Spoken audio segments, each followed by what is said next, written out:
the Rack. I am Sal. I'm Tiffany. And I'm Ben. Yep, and we are here talking about Amazing X-Men Annual #1 by Monty Nero and Salvador Larroca, at least for the first part anyway.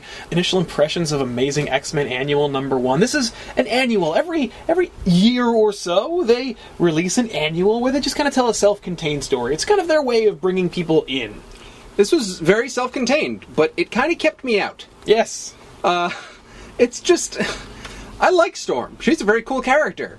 I like seeing her in Africa, because those are fun stories. But this was crap. Yeah, I was excited to see a story about Storm. And then after I was done, I was like, man, I don't want to read any more stories about Storm. Nope. I don't know. Something about the book reminded me of the X-Men TV show. And I was like, you know what? That's almost exactly what I expect from a Storm book. It did remind me of that story with her cousin. Yeah. Or nephew or whatever. Yeah, where we meet the Shadow King. Yeah. Yeah, I was like, we got the supernatural, we have the overly, dramatic Storm dialogue.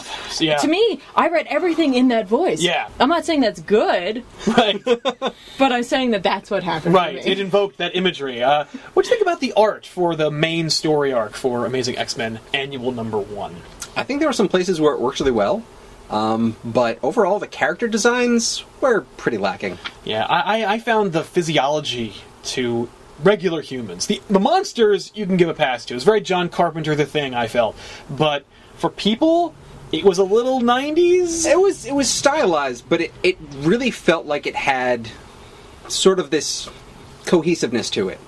Not consistent. Like, it definitely felt like it was something that I would see in African art. Oh, okay.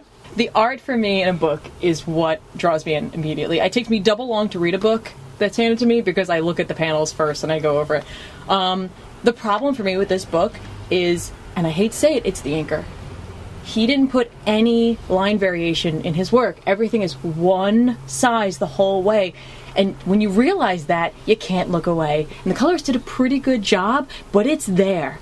And if he just put a little bit of variation, it might have sung a little bit. Anatomy-wise, what you were talking about, my favorite part is when Storm's freaking out and, fighting the big monster thing. Yeah. And she has this 4-fingered gargoyle hand. Yeah. I don't know what hand you're drawing, but no hand I've ever seen looks like that. What killed it for me was the last panel of that story, where she's, completely facing one way, and her head's in the entire other direction. Yeah, that's really bad. That was horrible. And look at that ass. Yeah, oh, damn.